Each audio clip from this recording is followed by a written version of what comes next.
Let's talk about risk and control. I was in Phoenix, Arizona many, many, many years ago, and I was sitting in a hotel ballroom that we would set aside just for the advisors and a few close friends of Robert and Kim Kiyosaki. And I just remember this so vividly when Robert taught me this, and I should have known it. He's so like that, it's kind of like the cash flow quadrant: employee, self-employed, business owner, investor. Well, yeah, but it's so simple, but he just explains it to where you're like, wow, how come I didn't really think about that before? Assets and liabilities, right? Rat race stuff. Well, he said risk is related to control, Andy. And as I pondered it during, the break and at night after, as I thought, wow, that is so profound, that risk is related to control. And the way I like to draw this, I never do a slide on this. I always draw it this way, as I write risk over here, just like we have, and I write control over here on the whiteboard. I always do it this way. And I make a correlation that if control goes down, risk goes up. But when control goes up, risk goes down. And, he was kind of bashing the stock market when he did it and exalting real estate, and that's just an opinion. But it doesn't take away from the reality of that. He says, well, I don't invest in stocks because I can't control them. Well, you can control them. You just got to know how, right? I can't invest in real estate well because I can't control it. Well, if you know how, you can. And so, for example, if I were to go out and buy a big, 300 unit apartment building, I don't know if that'd go up or down because I'd have no idea. Well, Kenny can force the appreciation. He knows what to buy, who to hire, who to fire, what to do with the property, what to improve, what not to improve. And he knows how to force that appreciation so he can control it, right? And so lots of control, less risk. The more control we have, the less risk we have. The less control we have, the more risk we have. And if we have no control, we're gambling. And so, hope is not control, right? Hope is, I hope unemployment gets better. And so the economy, I hope my stock comes back up high. I mean, that's just insane. I hope I can retire someday. Hope the market recovers, or I hope my market doesn't fall. And anytime this is not a way to live. Are you a control freak? Hopefully not, but that's not a way to live. Hoping that things will, I hope I don't have a heart attack. Will take control. Do some things, right? Oh, I hope my kids turn out okay. We'll take control. Do some things. And it's so important to understand that risk is related to control. And so people hope that they'll be financially free, or you can build it.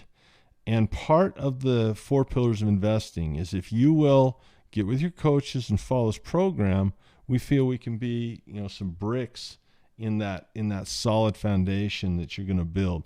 Those 8 numbers, if you take control of those 8 numbers and set goals and get your education, you can now begin building and acting and taking an active role in controlling your retirement. 401ks, are you kidding me? Systemic risk? My gosh. So we don't have any control on this side, okay? These are just facts, as I said before. We don't have any control over here. These are just cold, hard facts. The company's either doing well, like I said before, or it's not. Or maybe it's normal. It's in between. It's either going up, down, or sideways in the last few. It's either got higher highs and higher lows, or it doesn't. It's either got lower highs and lower lows, or it doesn't. It's either a stock in a box or isn't. So these are facts that we don't get to control, but we have all the control in the world in how you want to position yourself. And you can position yourself long with things. You can position yourself short with things. You can use leverage or not. You can use contracts.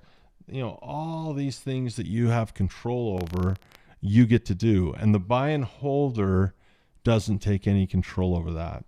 I think, and I was speaking with Corey about this just today, I think the financial education is going to get more and more popular, that more and more people are going to seek it because the search for yield is getting tougher. What I mean by that is we used to go in equities, and then when we got old, we moved to debt. Well, there's no yield in debt. And so people have lost that option. They've got to stay in equities, hoping with no control that they can get some some equities and things don't fall down. I think that calls for active management, because if I'm in my 40s and I have a crash in equities, I got time to recover. But if I'm in my 50s and 60s, that's why they used to move out of equities and into debt, because you couldn't control those big drops and you couldn't afford to buy and hold out of them. So once you get a little older, you'd move from equity to debt. Well, there's no yield, and I mean, you get 2% in a bond, you get a T-bill, you can't even keep up with inflation. So how we manage risk is a huge thing. So this is a very short, I like to say, these are short videos.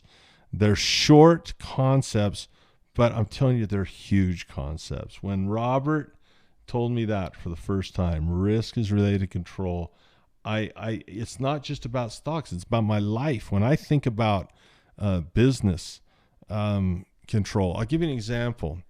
There was a company that had, Robert has a company where they license his brand Rich Dad, for example, the cash flow games, books, different stuff. And there was a company that went public and they licensed his name to go do stuff.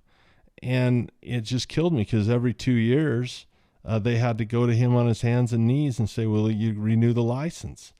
And they had no control. I wouldn't buy that stock in a million freaking years, because every 2 years, Robert decides whether that company survives or not. And sure enough, 1 year he says, you know what, I think I'm done with you guys. I don't want to do stuff with you. But kills them. Just hurts so bad. Why? They didn't have control over their business. Very, very important. I would sit there and think, man, why would you ever be emboldened to or beholden and not have control of your business? And so it's very, very important, not just for stock, but for real estate. You can't control the price of gold. You can't control the price of oil. You've got to learn how to get control of things so you take less risk. So let's go through the basic risk management toolbox, and just some we'll go through some of these basic concepts, but let's set the stage. When we come back, we're going to start delving into risk reward ratios and start changing to where you're playing the game with more possible reward than risk. We're going to talk about getting out and having an exit strategy with stop orders. Basic stuff. But I'm going crazy, because how long have I been teaching? How long have I been doing this? And how often do I have people come up to me? I'll be speaking at a conference or whatever, and they'll come up to me and say, yeah, man, I just wish I would have that stop in. Well, it's like not wearing your seatbelt. It's simple to do. Click it, done, right? It's like not wearing your seatbelt. And risk management and safety, you think everyone would buckle their seatbelt, right? If it says, if it says, don't leave this plastic bag around the children, well, then don't risk it.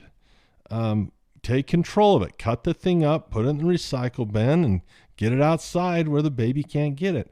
These things are very simple, but people don't do them. We're going to talk about protective puts at length. We had a really good Mentor Club that I'm going to go back to just to have a good example on it, so you can see how we do this in the Mentor Club. I think that's kind of a double whammy. I'm going to introduce hedging and without apology. We have a course called Ultimate Options, and we have an entire section dedicated to hedging. And, hedging long or short is pretty easy, but delta hedging, multiple leg, options with diagonal spreads and ratio spreads, that stuff is essential to know once you get more advanced. So that delta hedging class, I think, has saved more money than maybe any other class I've taught. So I'll recommend that to you. With hedging, we'll explain what a hedge is and the big picture concept behind that. That's going to be more advanced.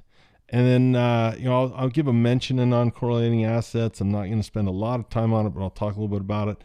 And I will say the number one thing I should probably put at the top of the list is that nothing will protect you more than smart position sizing. And in my opinion, if someone blows up their account, it's because they went too big, too large. I had a heartbreaking letter from one of my students. And he said, Andy, I was so excited. I got into 4 pillars, started learning this stuff, and I got in a mentor club. And I know you said to practice on paper first, but I couldn't resist. And it's just like the seatbelt thing. I know you're supposed to do it, and you said take losses first in papers. You know how to do it. And you said learn before you do an iron condor. But I saw you guys doing them, and I started doing them. And the problem with an iron condor is 90% of the time we're going to make money on that. 90% of the time. And so a guy can go for months without losing ever. I mean, for months he can go without losing. And he said, in this sweet student said, he said, I felt like a god. I could not lose. I mean, I got euphoric. But the problem is, the reality is it will catch up with you, because 10% of the time, you start in January, and by October you're loving it, but then you hit October, 10 months in, and he said, I went with everything I had. He said, I went all in, almost like a poker game. He says, I went all in. I was going to be rich just this one time, and boop, that when it got him, and it cleaned him out. And he said, thank you for the education. And, I've gotten back into it. I've gotten serious, and I've started doing it, and it's been a life changer for me. But can I just please, with you as a student, don't learn the hard way. Take the 4th pillar seriously and learn how to do this stuff. Any investment of time, it's worth putting on the seatbelt, right? It's worth looking at the speed limit sign and following it within reason. It's worth not putting all your money in. And I'll tell you, I've seen more people do this and get excited. That's why I take these disclaimers so seriously. That's why we have this. And it's tough because it's the shortest pillar. We go through it, boom, boom, boom, boom, boom. This is how you do it. Simple. And yet, people don't take the time to do it for whatever reason. It's like playing defense. Everyone wants to shoot threes, and no one wants to learn how to play defense. Everyone wants to throw a touchdown pass, but no one wants to learn, how to do coverage and things like that. So when we come back, we're going to start going through these one by one in no particular order, and that's a big deal. But I hope that you have a really good sense, and I'm going to stop here so this can soak in. And my invitation to you is to think about all the different things that you have going on in your life where you have some risk, and then consider the amount of control you have over that. And if you feel that you don't have any control, that means your risk is going up. But if you can regain control, your risk will go down. It's a great way to think about your life. When we come back, we'll start getting into specific techniques about how to control that risk.